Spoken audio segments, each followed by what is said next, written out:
तो इसके विषय में नानक साहिब जी कहते हैं कि ना जाने काल की कर डारे और किस विध ढल जा पासावे और जिन्हां ते सिर ते मौत खुड़क दी उन्हां नूं केड़ा हासावे।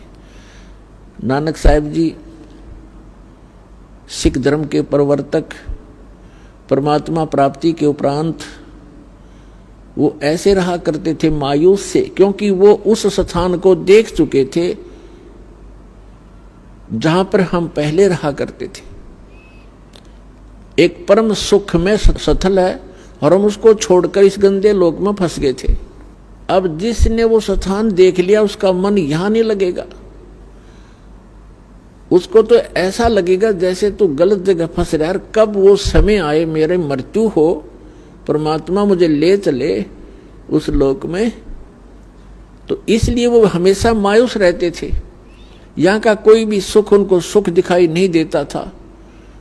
तो उस समय तो एक दो भक्त जाते थे, उनसे कहा करते थे कि महाराज जी आप हमें कभी खुश नजर नहीं आते, आप मायूस मायूस से रहते हैं, इसका कारण बताइए। तो नानक साहिब जी ने कहा था, भाई ना जाने काल की कर डारे और किस विध ढल जा पासावे और जिन हाथे सिरते मौत खुड़क दी उन्हां केड़ा हासावे। कि हमें पता है, ये मालूम है कि कभी भी बिजली गिर जाएगी, ना जाने किन कारणों से हार्ट अटैक हो जा, कोई और रोग के कारण मृत्यु हो जा, दुर्घटना में हो जाए।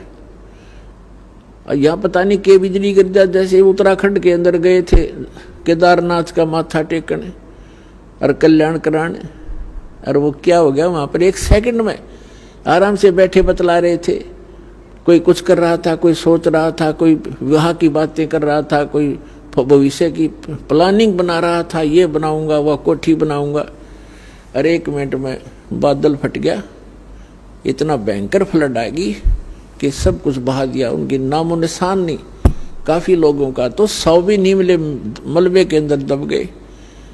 तो पुण्यात्मा इसे लोक में और नाचो गाओ और यहाँ के भविष्य की स्कीम और ये कोठी बनाने की बनाओ, तो भक्त नहीं हो, छींट नहीं लगी आपका भक्ति की। फिर तो नानक साहिब जी कहते, ना जाने काल की कर डारे और किस विध ढल जा पासावे और जिनाते सरते मौत खुड़क दी।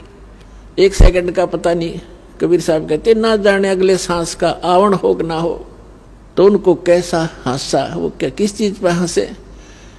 फिर उन्होंने पूछा, क्या आप सदा ऐसे मायूस रहते हैं, क्या आप सदा ऐसे ही रहते हैं? कहते नहीं, साध मिले सड साधी होंदी और विछड़ जाए दिलगीरी वे, अख दे नानक सुनो जिहाना ये मुश्किल हाल फकीरी वे।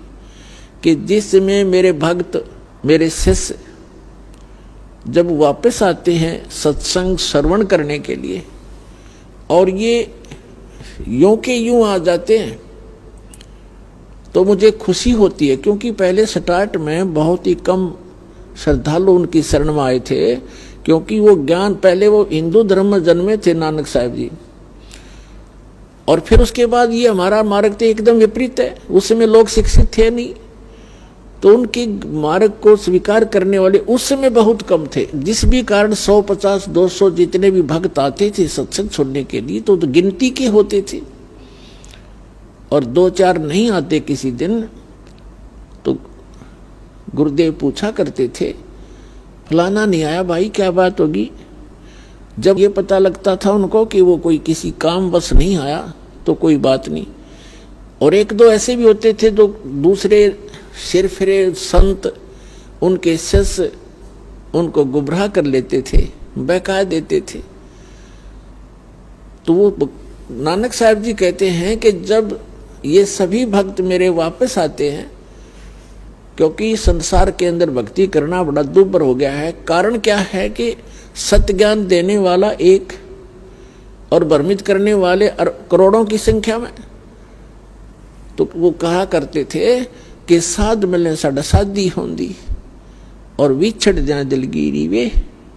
जब ये यहाँ से जाते हैं तब मुझे मायूसी हो जाती है कि कहीं कोई मेरी फसल में कीड़ा ना लग जा। इन भोली आत्माओं को मुश्किल से सिरे चढ़ाया है ये ज्ञान मार्ग दे करके, और ये सिर फिरे पता नहीं कितने नकली पंथ फिरे हैं।